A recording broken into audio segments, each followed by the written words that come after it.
good. Yeah, Mike sounds good. Yeah. Does it sound good? Yeah, it sounds good. We're good. That's excellent. Welcome to the Practical Pistol Show, everyone. Talking about fun stuff today. We've got trannies, we're talking IDPA, and we've got some shooting questions. It's going to be amazing. Tim Herron is here. Say hello, Hey, what's Tim. up, guys? Nick is here. Hey, guys. Nick has started a blog, everyone. So, It's a website that I occasionally post blogging stuff to. right. Dude, That got some shit, good stuff to it. It's got some that good, shit was 2008, man. It's good articles, good reads. whatever. Pretty Mr. good. Hopkins, hello. Hi.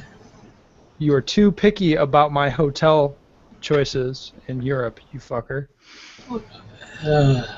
He doesn't have to pay for his, so he's going like, Yeah, that's what it No. is. No, I it's mean- not, I want AC. I want Wi-Fi. No, well, here's what you want: is you want the live version of Hostel. That's what you want. I don't that's have a good guns idea. though, so it No, might be and- fair. No, the place I picked in Hungary has badass Wi-Fi, man. You sure? Yeah. Does I was that very- AC? Yeah, it has AC. You don't have any clue. I don't have any idea about the AC. I just ask about the Wi-Fi. We're not going to be in the room a whole lot during the day. It won't matter. All right, we'll see. Yeah. Post up the questions. I can do that for you, Tim. Thank you, sir. Oh, shit. I'm sorry, Tim. That's the wrong thing. I will put the shooting questions in the chat for you so you know what's going on. So All right. what are we hit on first? I'm sorry, what's that? What are we talking about first? Trannies, obviously. What is the topic today, Ben? So, no, actually, Tim, maybe I won't put this. Oh, hold on. Here Don't we go. worry about it. If it's I too got much, it. right? No, it's not too much right now. I'm going to put it in the chat because I've already wasted the listener's time saying I was going to do something.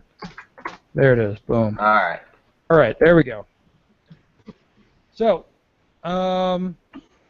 we've had some interesting stuff happening in the USPSA, or not that interesting, depending on your perspective. A guy that I know put a thread up on the Enos forum about what we should do with changing sort of sexual norms in USPSA.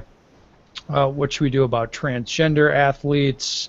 What this boils down to is, should transgender women be allowed to compete with women in USPSA has pretty much become the question. I'll put a link to the Duty Project thread in the show notes if anybody's curious about reading it. But it actually turned into a pretty interesting conversation after you read through all the shit posting and all the guys lining up to tell you how much they don't care about this. And that also plenty of people got in there and said, hey, this is a lady category. Categories are stupid. LE, military lady, senior, junior, whatever. It's all stupid. I don't like it. Which, I mean, I guess if that's your point of view, that's fine. But that's a different sort of argument. That's fair, right, guys? Mm-hmm. Yeah, I mean, that's sort of a separate issue. It's more like, hey, seeing as we have this thing, like, well, what will we do with it? So I think the first question would be, is this even an issue in USPSA? And at the time the thread started, I thought there were maybe 4 transgender, I would say male to female transgender athletes in USPSA. After now, I think there's maybe 8. Not a ton of them. I think a couple of them do well enough that it's actually an issue where there's, at this point, I think there's some very angry women who feel like their valor was stolen, and they're like, hey, I would have won high lady at such and such a section match if such and such a shooter wasn't there. And I'm pretty sure that USPSA has gotten some angry phone calls about this. So First thing I think we should talk about is the current rule, right?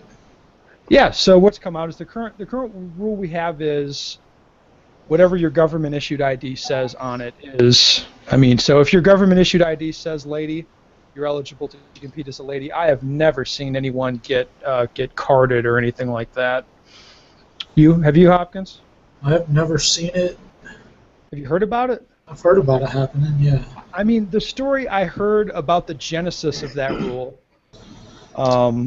I don't know if this is true or not, but I heard our prior president had somebody come to register at a nationals and sign up to shoot as a lady, and he's like, no. And the person said, why not? And he said, because you're a dude. So It seems pretty cut and dry, right? I mean, I guess, but then that's how that rule got stuck in there. I think that's the story I heard. I don't know if that's true. It wouldn't shock me if that were true. Let me put it that way. So I think that rule came about because there was no rule. Of course, it was just like, no, you can't because you're a dude. And it's like, no, I'm a female, whatever. And so yes. It does seem like a rule they would have only put in response to some kind of incident or controversy. Of course, this is the type of stuff you only say or do anything if this is. So anyway, this thread teed off, and I thought it was sort of interesting. So I kind of looked into it. This is not. I mean, there's been controversial stuff in the past to the point where Julie G got called out sort of a couple of years ago by a transgender shooter saying that basically Julie stole her valor because they wouldn't like the transgender person wanted to compete as a lady and they wouldn't let her. So Julie actually wrote up kind of an interesting post about it, so I thought I'd share that. Or at least a part of it. I copied and pasted the thing in full into the Duty Project thread, so if you follow the show notes and you want to read the whole thing, you'll be able to do that. So Julie's responding to this person and says, I can't really know what it has been like for you, but perhaps I can give you a bit of perspective from another point of view. I'm no giant, and on a good day, I am 5'4" and 135 pounds. I don't know how long you've been under therapy and if you've indeed had assignment surgery, but let's say you did, and you had it when you were 21. That means for 21 years of your life, you reap the benefits of all those years growing with testosterone. I don't believe we have met, but chances are you're taller, have larger hands, a broader chest, and the way your hips align is different than mine. Whereas in some shooting sports, you can be male, female, and it makes no difference because the action shooting sports are at the element of time. The need to control recoil and more physical challenges we so enjoy in our game makes it different. Some argue this isn't the case. Interestingly enough, they always seem to be men. For much of my young shooting life, I had men telling me I need to shoot like a guy with a 70-inch wingspan, 5 inches of web to fingertip trigger pulling strength, a strong upper body, and in most cases longer legs. I had to teach myself differently because frankly, unless you have physically grown up as a woman with my dimensions, you simply cannot know what it's like to shoot as me, just as much as I cannot know what it's like to shoot as one of the guys I mentioned above. All right, so that's not the entirety of her thing, but you can see she's making an argument there that if you grow. Always a dude. I don't know. She didn't say it that way. She says you have some advantages. I don't think she said once did, though. always like, a dude. She's like you had the years before your therapy or whatever to develop. Right. So the question is, do transgender women have an advantage over women-flavored women? Which what? So, first of all, I just want to say probably it strikes me like that your physical size at this point in time is probably not particularly relevant. So I don't want to pick on Tim, but Tim, are you bigger or smaller than 5'4", 135? I'm 5'5", 145, so I'm pretty darn close to that. All right, and I bet you can outpower a woman of your same size 10 days out of 10, obviously. Yes. So just physical dimensions are not particularly relevant. I just want to throw that out there. Right. Yeah. What is relevant then, Nick? It's not a dimensional thing. It is. Yeah.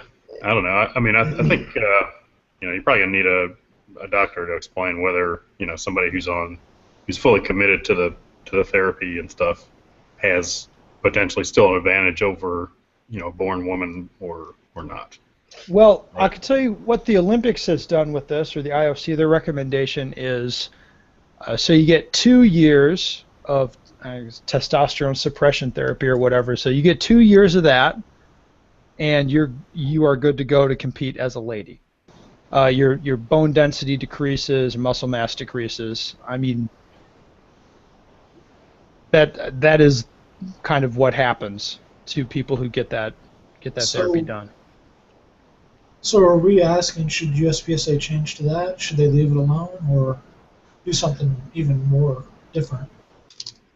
Well, I don't know. I mean, you've got to pick the thing that is sort of the good and correct rule from a fairness to everyone standpoint, right? The interesting thing that we have in USPSA that the Olympics doesn't have is we don't force people to go into boxes, right? It's not like men over here and women over here, and you are in one or the other. We don't do that. Right. It's like everybody Still shoots the same match, yeah. and then if But you they're qualify as a categories. lady, then you can sign up as a lady, or whatever the fuck as a junior. Yeah. You get the Let me- special side. You're eligible for this kind of side award. It's not really. Yeah, it's not really the same thing. Let me read another post from Tranny Oakley. So this is the person claiming to be transgender, and I have no reason to doubt them. They say trans women are women and should shoot in the lady category. It really is as simple as that. If there's concern about trans bagging, then make competitors show ID proving they belong in the category.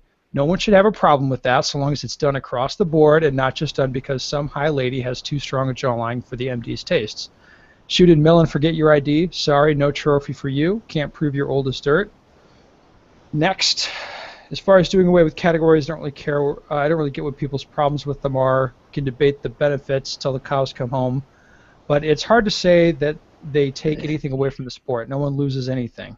First, second, third are still first, second, and third. Thoughts on that, Hopkins? I mean, that's what it comes down to, right? Well, I don't know why someone would have to show their ID or whatever.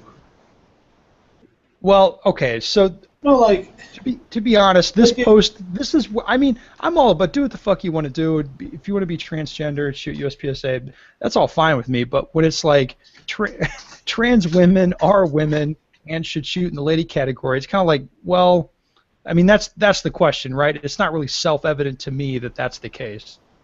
I don't really have I mean, I'm not a lady. I don't give a fuck. But it's nice that we have trans people shooting in USPSA, and whether or not it's fair to the ladies for the trans people to shoot in lady categories is more the question. It's not like a shitting on them to say, hey, you're not a lady.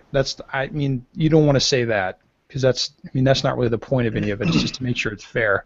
Right. Right. And as far as showing ID, that rule is fucking retarded. To make everybody show ID. It sounds reasonable, but if you start thinking about it, it is so retarded, and it would almost certainly get us sued by someone. you think so? Yes. You think they make military subcategory show ID? They don't make. I've never seen anyone be asked to show ID, and it's kind of, if you shoot in your region at major matches, it's kind of the same cast of characters. It's kind of the same people. So it's like somebody that you saw, I don't know, 3 weeks ago at some other section match. Like, and people know that person. Are you going to card them again? Like, of course. I mean, nobody would follow that rule if you said you have to card everyone. People just wouldn't do it. Right. And somebody would show up and shoot on Friday and leave, and they would forget to card that person. Then it'd be like, oh, you don't get your award now. Right. I cannot imagine anybody following that rule. Also, I mean, it doesn't. It might be sort of offensive to people, but if I roll in there and I sign up for senior, I would expect to get questioned about that because I don't really look like I belong there. It would be sort of an uncomfortable interaction, sure, but that's the way it goes. It's the same as if. Well, if I roll in and I sign up as a lady, I would expect to get some questions about that. It'd be the exact same, right? Yeah. Well, no, not the exact same. I mean, Why? What's that? You say you're identifying as a lady today, right? No, you don't. I don't think that's the way transgender people work. Is that they identify as the lady on a different day. Isn't that how all this bathroom nonsense came about? I don't. I don't know. I don't With know the anything target about and that. stuff? I was just in North Carolina, where the home of the bathroom nonsense. Oh. It's actually pretty funny. A lot of discussion about that there. But anyway, I think make everyone show ID rules pretty dumb. So nobody would follow it until they get somebody show up who looks a little suspect, and then they'd ask that person for ID and no one else, and then probably get sued. I don't see how they could sue, like, over what? I don't know, discrimination. How? I don't fucking know. I'm not saying there'd be grounds to sue. I'm just saying it could happen. Anyway, I think government ID is not. Again, that's something that sounds reasonable, but it's pretty inconsistent from state to state. What they'll let you, what they'll let you do. Like my state requires surgery. Like you have to have gender reassignment surgery. Yeah, are all the states the same? I Obviously they're not, right? assuredly they're not. So you'd have to go federal ID. Which is what? Passport? Yeah. Or birth certificate, right? I don't think that's a federal thing. Yeah, your birth certificate's a state. Yeah, Oh. it's a state issued thing. Right. So this thing that sounded No sort federal of, ID card. this thing that sounded sort of simple before is not super simple, as it turns out. Well, there's state patchwork laws for all kinds of different stuff, like driving and carrying concealed, and evidently. So then how do we fix it? Or do we need it? So I guess do we change it? Do we leave it alone? Well, you know what? I think to me, USPSA having the rule that is state ID, or government ID, that sort of passes the buck to someone else to decide what's fair. Yeah. Which I don't think they need to do.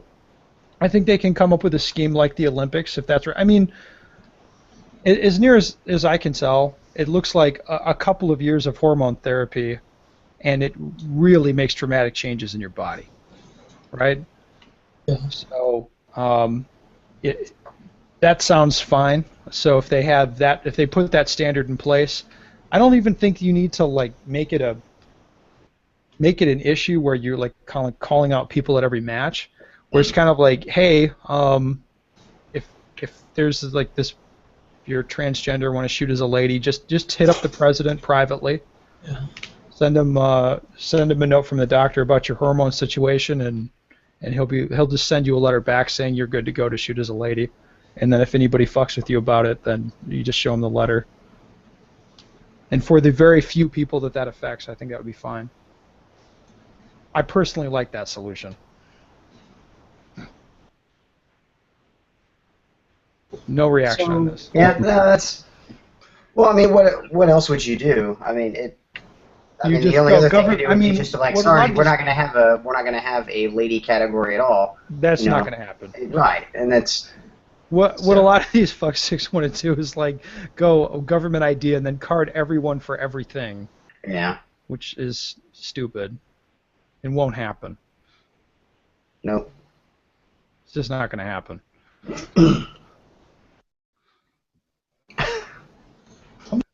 What are you laughing about? Rules differently than USPSA. What's the IPSC rule on this? I'm trying to find out.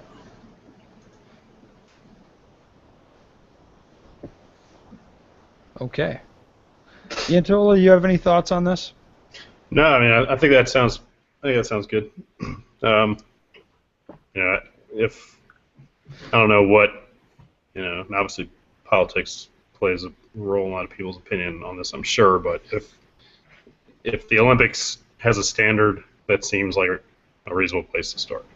I'm sure some people would say, well, people from this background invented the standard, and this is why it's BS and all this, but you would say that you're saying that the Olympic standard is more sort of. There's probably some level of research and science behind it, at least some level, right? Yes, there is. I'm sure they put a lot more effort into determining a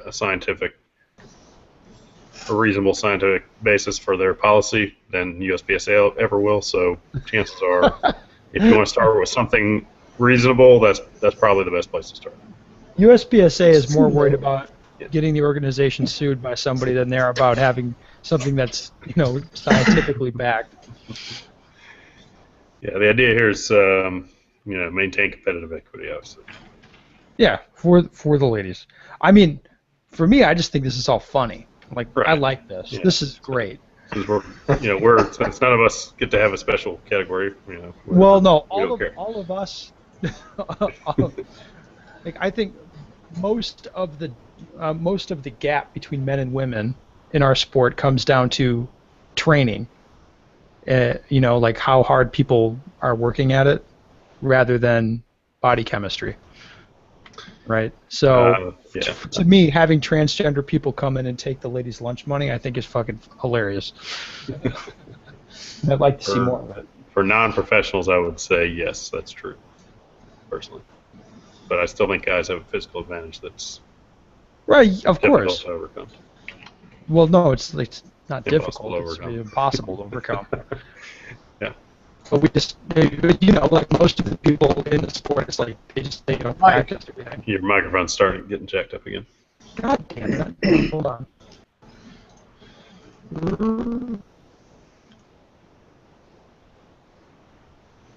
So IPSC doesn't have anything in the rule book about this, and I haven't seen them address it yet, like on the forum or anything, so it's kind of interesting that they haven't, but maybe they haven't experienced the issue yet. They pretty much, from what I've seen, try to follow the Olympic standard as much as they can. Yeah, they still have a pipe dream about getting into the Olympics. Yeah. This mic's better, right? I switched mics. Yeah. Yeah. Cool. We'll use this one. Okay. Well, not much left to say on the transgender topic. I think this stuff's it fascinates me just to, watch people freak out about it. I would have loved to have a female shooter on the show to maybe get an unbiased take from somebody that you might feel right. Yeah, they're definitely. I half-heartedly tried to get a lady on, but ladies I talk to, it's kind of like, let me put it this way: the non-pro ladies that the awards don't really matter to, mm-hmm. they don't. Like the high lady is such a low bar that sort of fighting over eligibility for high lady seems so petty to them. It's like embarrassing. Yeah. Okay, so IPSC had a discussion in 2013. Yeah. Where Pinto wanted to put gender at birth, and it never even got enough votes to be put up for vote in the General Assembly. So IPSC has tried to look at this and change it, but they haven't got What's their current rule? Just none? Says competitors of the female gender is all it says. Okay, so someone can ask current or at birth, and then Penno thinks it should be at birth. Everybody else is basically avoiding the topic.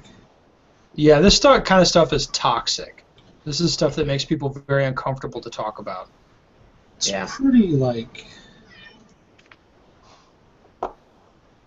polarizing also, Well, yeah, I mean, I'm not trying to, shit on anybody, but a transgender posting that, trans people or trans women are women, it's like, no, they're not. I mean, that's not me being an asshole, that's just reality. Yeah. I'm nice to people. I have, plenty of interactions with transgender people that are very positive. I'm happy that they're shooting, but it's like the whole point of the term trans women is because it's not exactly the same thing. Exactly. Anyway.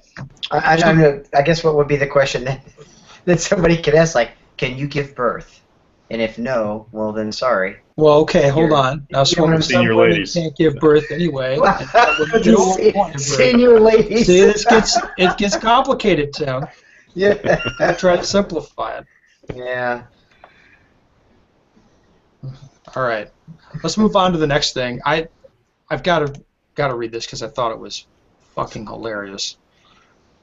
IDPA going IDPA. This IDPA. Oh my God! So IDPA banned a dude, and if you let that dude shoot at your club, that club will lose they'll get rid of your club. So the interesting part of this mass mailing that went out is the most immediate information I have to share with you all concerns former IDPA member who's permanently banned from IDPA. Michael Bresson from the Nashville area has been put on notice as being permanently banned from IDPA membership and event participation. Here's the funny part. Permanently banned. Here's the funny part. Any club allowing him to participate in or run any IDPA event will lose their club affiliation, and club contacts will lose their IDPA membership. This is effective immediately. Like, holy shit. That is straight up. That guy pissed somebody off so bad that they want to take their ball and go home. How do you get perma banned? Completely. I don't know. I have no clue what the guy did, and I don't care. But it's like the sort of decision making that went into that, where they sent out that mass mailing. You're just like, these people running IDPA are so fucked up. Did they ask a 9-year-old, like, what would you do? Yeah. Okay. So, Nick, are you even shooting major IDPA matches at this point? Yeah, be careful if you are. No, just be honest. No, they're not on my schedule at this point. Right, so this sort of retarded decision-making has pushed out everybody that is serious. It pushed them out. That sport is fucked, it's a shit show, it's done. It's over. Like, as a competitive event, it's over. And this kind of reminded me of the one club, not USPSA, but a USPSA club banning a guy. So I pulled out the letter they sent that guy and tried to compare it to this IDPA one. And it's pretty interesting. So this guy got a letter banning him from a USPSA club, and he posted it online. which is why? I'm sorry, from a USPSA club. He got banned from a USPSA club. He said stuff they didn't like online. Oh, I know, yeah. Right. Yeah, okay. I mean, I'm sure the guy was acting like an asshat online. Was this year? Yeah. Okay, so he's an asshat online. He apologizes for it or whatever. And then when he gets... I'll pick up the letter after he apologizes for being a dick online. It's like, I took your apology and moved on. This is from the match director to the guy that he's kicking out. When you signed up for our February Steel Challenge match at Magnolia, I was rather surprised as I would think it would be a couple of hours drive for you from the coast area, and thought it would be an attempt to mend fences. I said welcome at registration, and you looked away. At the Alabama sectional, I checked you in at registration and said, I know you, Mr. Mosher, and received no response. I was the designated CRO on stage 4. Now this part's interesting, and ran you in the squad you were in. Others had thought it would be nice to DQ you for moving with your finger on the trigger, breaking the 180, or whatever. But I would not sacrifice my integrity or the integrity of our sport. At the end of your stage, as the scores are being recorded, I said, nice run, which is something I say to many shooters after a course of fire, and again, no response. So think about this. This match director's laying this out there. It's like he's sort of had passive-aggressive, confrontational, non-confrontations with this guy in person like 3 times, right? He makes a point, he comes up, he's talking to him, nothing. The guy ignores him. They've had conversations about DQing him from the match because clearly nobody likes the guy. Okay? I have a bigger issue with that than banning him from the club, you know? Well, it's the same. The result's the same either way. And this match director is nuts enough that he'll put this in an email and put this out there. He doesn't give a fuck. All right? You had left a pouch and mags at our February Steel Challenge match, which I secured and kept for you. When you returned for our March Steel Challenge match, I had it waiting for you at registration. As I handed to you, I said, here you go. Again, no response. I'm only including this points to show you that I had no ill feelings towards you or carried any grudge. And it's just like, what are you fucking talking about? So he's gone out of his way to confront this guy, you know, in person, kind of like letting him know, and, you know, the guy's not biting. All right, I'll skip ahead to where he's the reason for the banning guy. All right, you've stated on the forum to more than one person that if they have a problem with you, they should come see you at the Classic. Mr. Mosher, I'm not willing to take the chance that a verbal altercation may escalate to a physical altercation at my range. Okay, so this match director, he thinks that this guy that he's fucked with a few times in person, like trying to talk to him, he thinks that there's going to be a confrontation there when he's already confronted the guy a few times. Yeah. Yeah. So my point is, these guys are narcissists, they're liars, and they fuck things up in sports that they're in. And if guys like this get into leadership in USPSA, we're going to fucking turn into IDPA in a hurry. And this would be a bad thing. Well, the good thing about USPSA is that if you got a bad leader, eventually you can vote him out, right? Yeah, we can. So anyway, vote him in to begin with, you know. Yeah, it was. When I read the IDPA letter, I'm like, wow, these guys are fucking retarded. I'm like, well, that reminds me of that USPSA match director. What? You think both letters are on equal grounds, then, right? What, equally retarded? Yeah. Actually, the one from the USPSA guy I think is even dumber.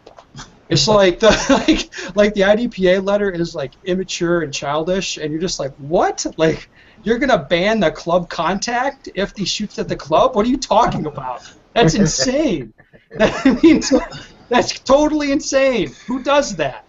All right, and the one from the USPSA guy, it's just like, what that is like, this guy's actually convinced himself. Like, this guy believes his bullshit. Where it's like, yeah, I went up to you, and basically it says, I went up and confronted you a few times. Oh, and now based on stuff you've posted, I think a confrontation with you could lead to a problem. After already confronting you and getting nothing.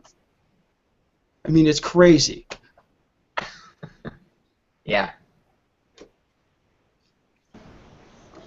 Anyway, so we the thing that worries me is there were ROs that were willing to DQ this guy just because they didn't like him. Yeah, I mean, he put it and he put it right in the letter. Like, yeah. So we're talking about DQing you. Honestly, they don't. USPSA doesn't give a fuck about this. They don't care. This is okay now. If there's somebody you don't like, you find the thinnest excuse you can ban them from your club. This is now okay. If this becomes like some kind of regular epidemic, I think that I hope it's a one-off. I hope it's a one-off. Seems like a one-off, right? You ever heard hope this it is. before? Fucking better be. or that's where we're headed. Is IDPA? We're headed to IDPAville. Well, if we're serious guys, don't shoot, and they go shoot something else. What's left for us? I don't know. I don't know what's left at this point. Like I said before, though, USPSA has got to be careful as well because there's only so much control they can exercise over a club, and I don't think they're going to start kicking clubs out. I think this can be resolved with a phone call. Just you would obviously think that IDPA would think the same thing, but obviously IDPA dislikes this one dude enough to be like, you know, when you let this guy in, fuck you, we're burning your house down and stealing your damn dog. You know? I mean, oh my God! Yeah. Hey, at least IDPA has some balls, right? I mean, see, that's automatically not a possibility in USPSA because the leadership is more spread out, right? And it's obviously voted in. Like I don't even think the USPSA president. I'd be surprised if he has the power to make a unilateral decision that we're going to ban other club members. I don't even think. I don't think it's going to come down to us banning. Well, in USPSA, it's pretty straightforward. I think the president can take it to the board, but the board has to vote on it. Yeah, that's what I'm talking about. It's more democratic in USPSA. Like in IDPA, you got slightly. This dictator that can do whatever they want. The issue we have is there's a process for clubs to ban people. So I'm sure that this club, like the other thing the guy put in the letter, that he asked USPSA to ban the guy. Let me pull it back up. If I was the president of USPSA or on the board, I would move to have your membership suspended based on your social media actions, as I previously indicated. Jesus. If that happened, that would be so nuts, dude. They could ban all of us for right now for talking about it. Exactly. No, but the sad thing about USPSA is I'm sure this guy sent all of his information to USPSA. USPSA looked at it and said, "You're fucking retarded. We're not banning this guy, but we're going to let you ban this guy from your club because we're too pussies to tell you no." Like, I don't like that. Could they easily get around it if they didn't ban him from the match? Oh, Hopkins has left us. That was, I bet Mimi hit the escape button or something. it's sudden. There he is. Fucking cat, dude. You called it. Stepped on the keyboard and it just disappeared. Called it. That was awesome. All right. So, All right. So, like, the club could get around it by just banning him from the range, right? And then USPSA has no say in it. Well, no, but the club can ban him from the range, sure. But in so doing, they also ban him from USPSA events. Well, not technically. Yes, they ban him from USPSA events when they ban him from the range. There's a guy at Tim's club that actually got kicked, like his membership from the club, like from the rifle club, got revoked, but he was still allowed to attend the USPSA matches. He just couldn't be a member of the club. Yeah. That's kind of interesting. Oh, yes, because USPSA matches are open to USPSA members, Matt, and that club takes that seriously. But hey, fucking up the USPSA brand, why not? I wonder if I go shoot a local IDPA match under the name of that dude. What's going to happen? Do it, and I'll like link them to the results, dude. Just get this. Somebody's going to do that. Yeah, someone's going to do that now. You just planted the idea in somebody's head. Tim, so the funniest thing about that letter thread was Angry Matt Olachek was like, "I'll give you $100 to come up here and shoot all the local IDPA matches," so they all get banned and revoked. No, and nobody believes that IDPA won't do that because they're fucking crazy. Fuck yeah, they will. They're crazy. I love it. Hey, should we do some questions? Absolutely. All right. Hey, Ben, I enjoy your show. I have a question concerning air travel to matches in regard for insurance for competition guns and equipment. You guys travel with guns for a living. Do you have any insight or suggestions? Have you or anyone ever had the airline lose your locked gun case? Not all insurance policies cover 100% replacement, I'm told. Thoughts? I don't have any insurance on my shit. I don't either. You've had your guns misplaced, though, before, haven't you? I have. Yeah, they make their way back to me eventually, though. Yeah, eventually they get there. Especially when you tell them you have guns, they kind of take it more serious. What about the ammo thing? I heard that was kind of a new thing for you. What, just a week ago or so? That's a different issue. I mean, it's not an insurance thing. Yes, the airline weighed my ammo for once. For the first time ever? First time ever. They kept taking boxes out and putting them on the scale, and I'm like, oh, shit. Here we go. And they took the extra and turned it over to... No, I was underweight on the bag. Wow, I can't believe that. Now, was it TSA or the airline? The airline did it, and then they turned the extra ammo over to airport police. Which they probably freaked out about. I don't know. I didn't stay for that part. Peace out, guys. Have fun with that. You know what? If that happens to me, I'm going to dump the rounds out and take my plastic boxes back. Well, you show them, Matt. Yeah, you show them. I already have this planned out. What does this have to do with insurance? Nothing. Tim brought it up. I don't have insurance on my guns. It doesn't seem really sensible to get insurance on your competition guns, to me. I mean, you can have... travel? If you have insurance on your guns, this is the kind of thing it would cover, right?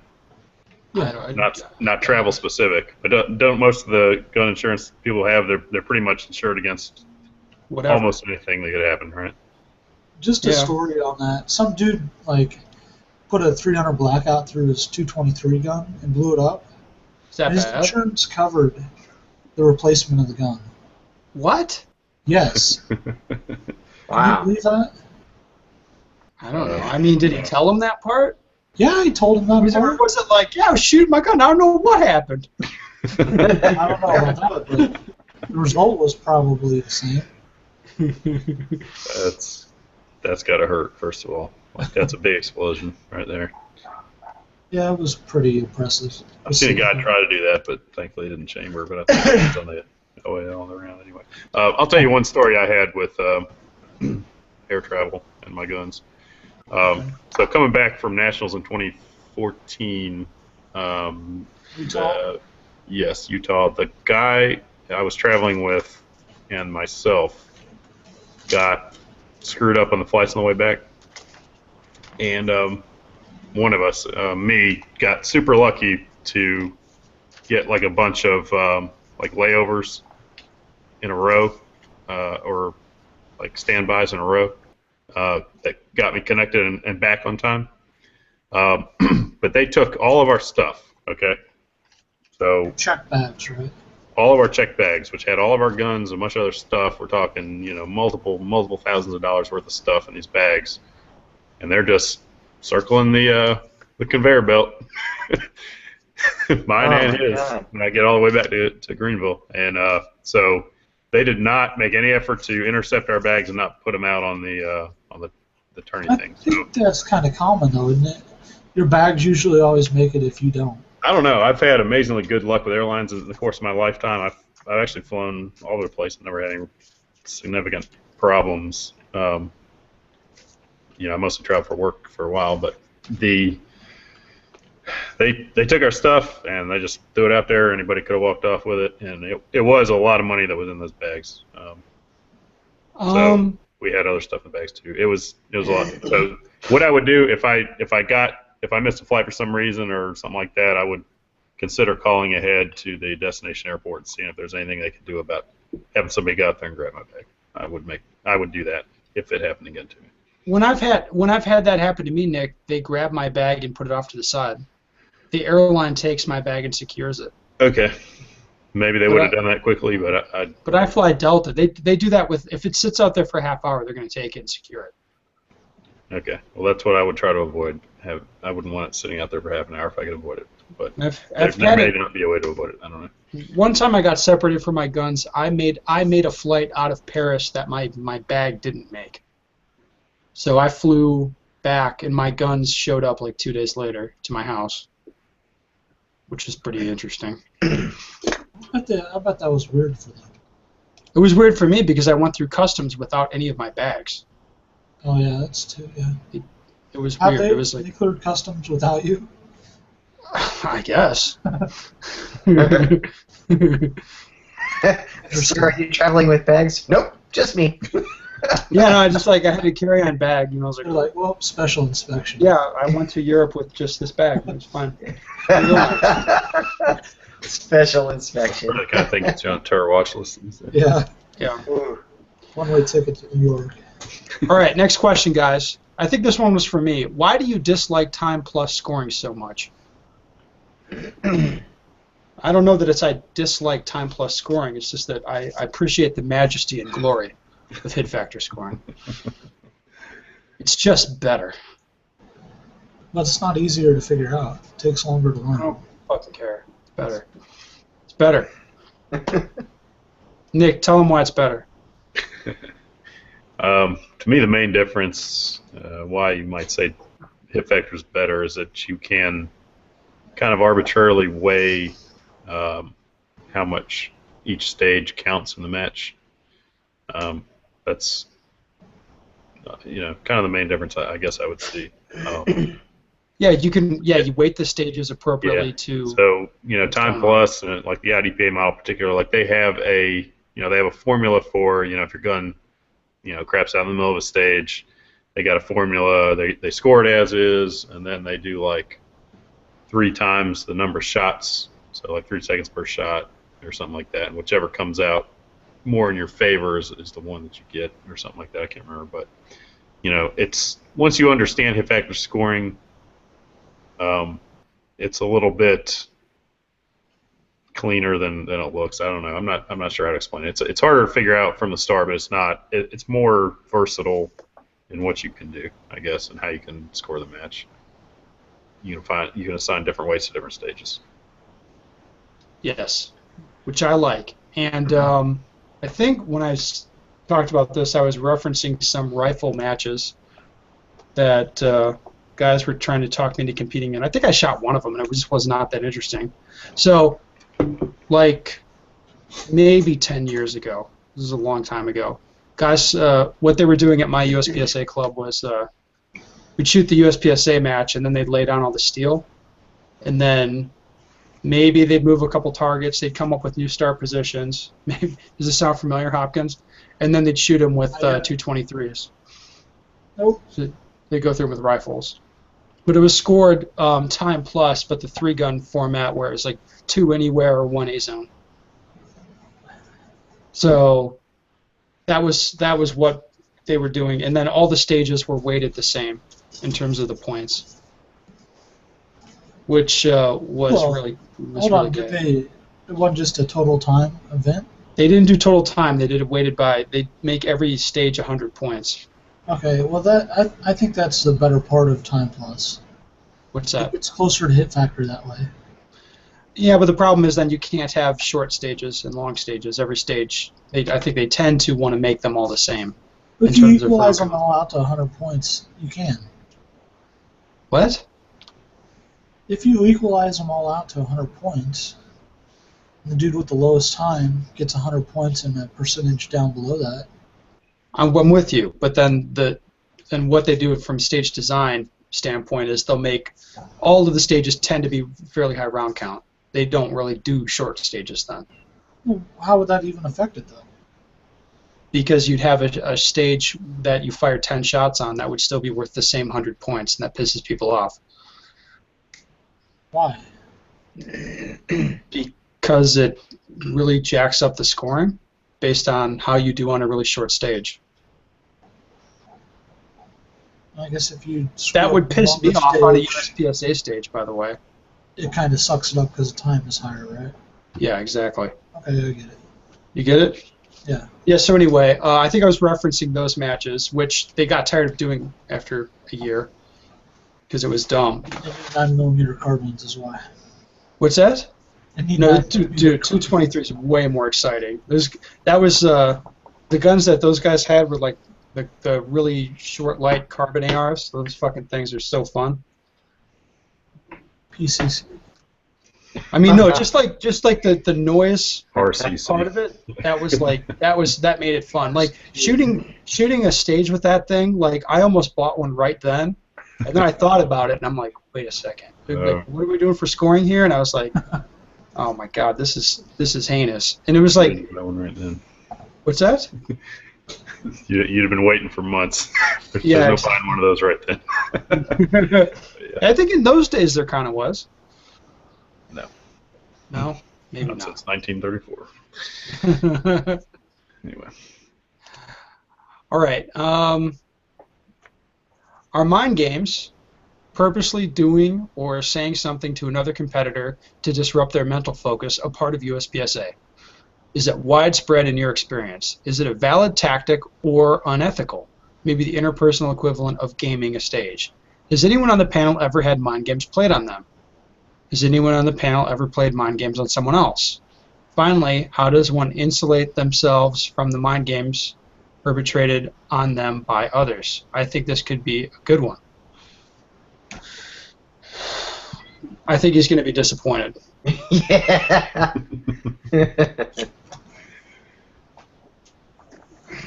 So, the only go one at a time. Yeah, sure. Are mind games a thing? I think maybe a little bit. Have you ever had them played on you? No, but I've been accused of them before. Have you ever played them on anyone else? Where's Not Tim Myers? on purpose.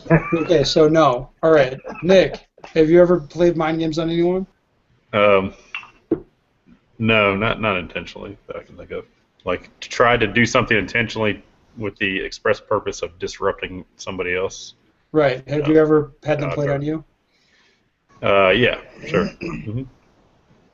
Are you certain? Am I what? Are you certain that it was intentional? Like, you know, this is what we're doing here. Yeah. It was pretty much It was pretty much just local stuff. People, friends, trying to mess with me or whatever. So to that extent that it matters, obviously not much, but yeah, sure. At a major, like at a real match, I actually care about winning at. No. I'm not to my knowledge, and also, to address kind of a second point, I'm kind of, like, obviously I'm there at a major match, but I'm not really, and I'm talking to people, but I'm not really paying attention to what they're saying and what's going on, right? Like I'm kind of more in my own zone, you know. So if people are even trying to do that kind of stuff, I may not even notice it, honestly. What about you, Tim? I'm the same way as Nick. So, I mean, we have a group of guys that we shoot with. That you guys locally. fuck with each other. Oh yeah, we like to screw around with each other. I'm not sure that's But- really what the guy's asking about. That's Yeah, not the as far as same thing, majors or though. whatever, no. As far as majors, no. Yeah. Okay.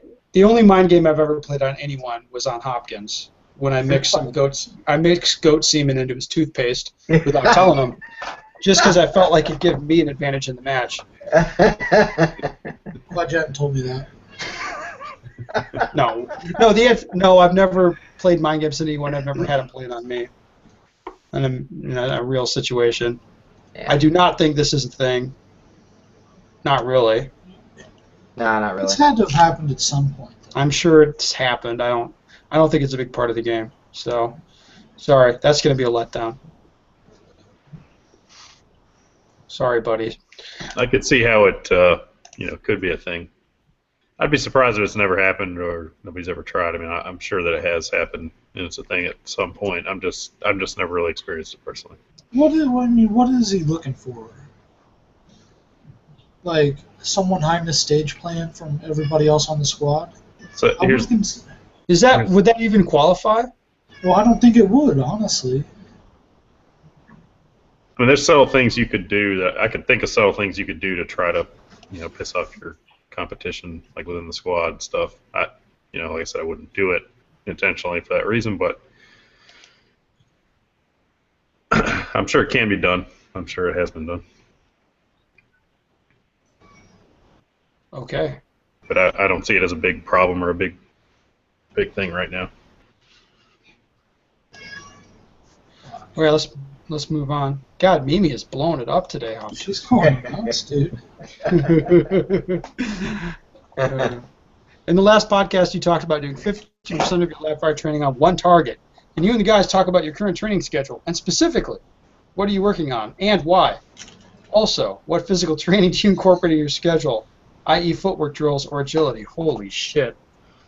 Oh my should be a god. full podcast, honestly. I'm not even going to talk about this. Yeah, we'll talk about this fucking later. Next time, yeah. Yeah. At what point did each of you shoot an area match? Do you wait until you won your division? Did you just shoot them to see where you stood? What was your motivation to shoot your first higher level match? So that's an interesting question. I like that question. Yeah, I do. I like it. Area match.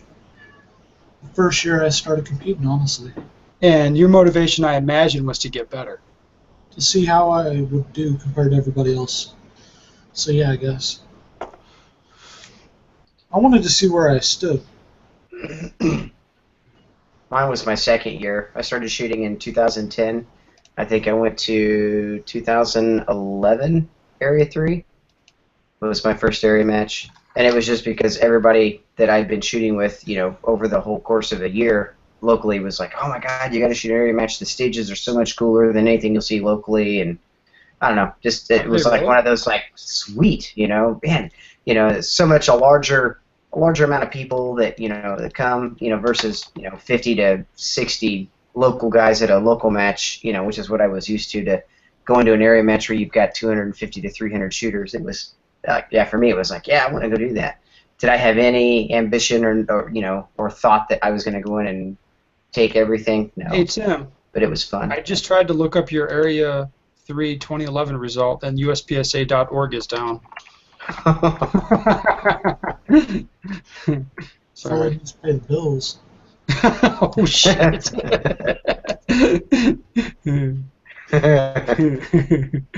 I went to an area match, I think, after a year or two, and it was just to get better. That's what I wanted to do.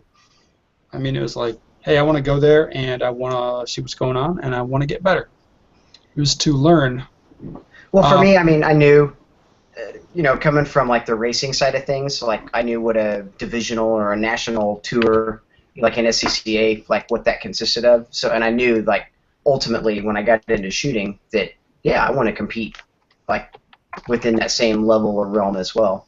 So, I mean, I don't want to say I knew what to expect, but obviously, everybody talking about like, oh my God, the stages are bigger and better and cooler and neater, and there's so many more people. Well, I knew there was going to be a lot more people, but yeah, it was still an experience. It was really cool. So I would say if somebody was like weighing this question and weighing our answers based on when they're going to go out and shoot their first area match, just sign up and go shoot an area match.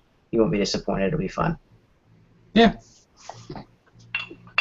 Well, the guy who sent in the question he was kind of talking about, I didn't read the whole thing, but he was talking about the cost of the match compared to his club matches or whatever, and it's kind of like, I don't know, dude, just do it. Like, if you have the money, do it.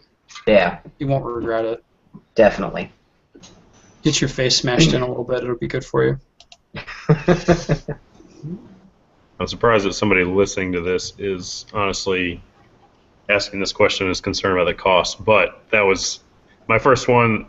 For me, this goes back to IDPA. The first one I ever shot I shot because it was local to me. It was at my home club, IDPA state match, and at the time, I remember thinking, yeah, that's $75 for one match. Business is ridiculous, but I might as well just, I guess I'll do it. And then I didn't shoot another one until 2010, so 3 more years. I shot one in 2007, and I didn't shoot another one until 2010. And then I kind of got into them after that because they were got your $75 worth. Yeah, $75 worth. And then by the time I came to USPSA, I was already of that mindset. So I knew from the start. Then you're like, God damn! I wish every major match was like $75. Yeah. I was, well, yeah. Yeah, but I would I would say like the rest of the guys, if you have some level of curiosity about doing it, then go ahead and do it. You probably enjoy it. Okay.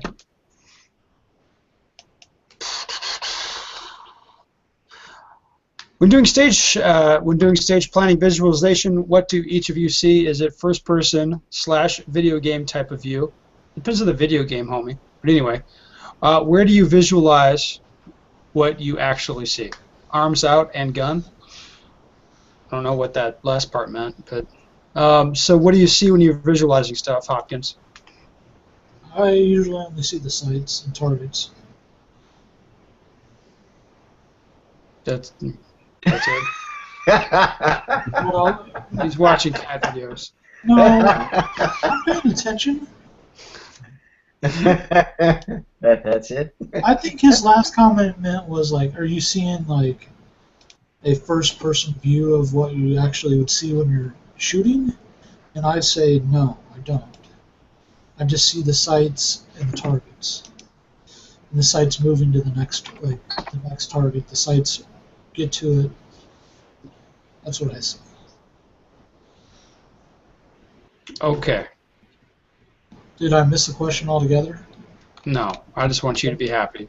I see the same stuff as you do. I mean, I really try to visualize the sight pictures on stuff because because it's going to be different on different difficulty targets, and I want to really kind of burn that into my brain. I like that stuff. And Nick, what about you? Same? Yeah, pretty much. I mean, I would ask this guy, he's asking about, do you see your arms and stuff? I mean, no.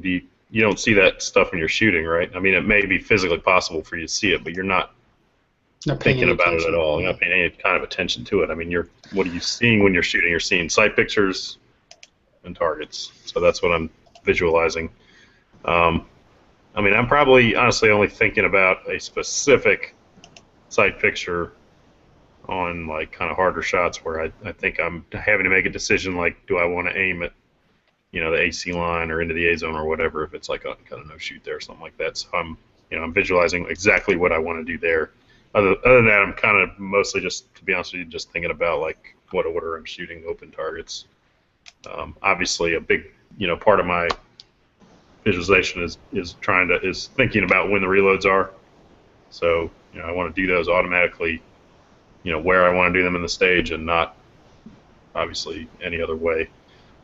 So I'm thinking about sight pictures, but I'm also thinking about any key points in terms of movement through the stage, such as reloads and anything else that may come up along that line.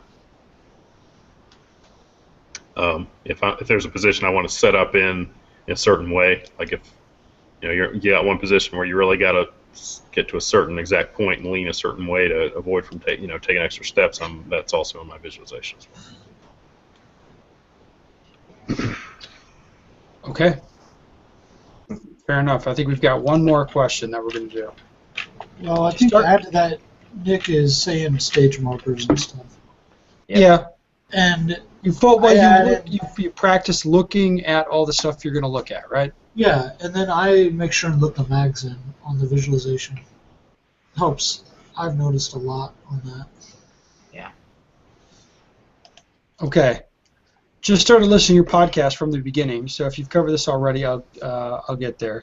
Shooters have different interpretations of hands relaxed at sides, including versions where the shooter's arms and hands are clearly not relaxed. Only new shooters resemble anything like that derpy drawing in the rule book. Often, with seasoned shooters, there's some discrepancy. Okay. Any thoughts on this issue? Hands relaxed at sides is hands freaking relaxed at sides. Yeah, you see this sometimes. Guys will post like pictures of some shooter they don't like from some major match, like her hands aren't relaxed at sides. Yeah, like, exactly. I mean, I guess I don't know. I mean, yeah, I think as a competitor, what you should do is try to train yourself as best you can to be hands relaxed at fucking sides, because it's not cool when the range officer tries to correct you. That like takes you out of the zone, right, before you shoot. Exactly. So you want to be hands relaxed at sides in your training. And then for the range officers, don't be afraid to enforce hands relaxed at sides. That's where I was going to go. It's a two-part issue. The shooters trying to get away with it as much as they can. Right, it doesn't even help. It doesn't even fucking help. That's exactly what I was going to say, Ben. That's exactly what I was going to say. Typically, they start tensed and they miss the fucking grip, or they miss the draw, or something else. Like I have yet ever to see that whole gunslinger stance with your hands right next to the gun ever help. Ever. It just aggravates me. It does. Bullshit. Just put your hands out the sides and wait for the fucking beat. Yeah, but my gun's in the way. My hands are in the way. This is natural. Exactly. Oh my god. Well, there you go, guys. Another bang-up podcast. This was a good one. We had some good questions. I would definitely like to answer that other one, the training one, on another podcast. Podcast on it. Yeah. All right, do another training podcast? Another tranny podcast, you said? No, not a training. Training. Oh, okay, yeah. I'm good either way. Whatever you guys want to do. If you have a shooting question you'd like answered, go to benstegger.com. Send me your question, and we'll talk about it. We'll just fucking bang through these things.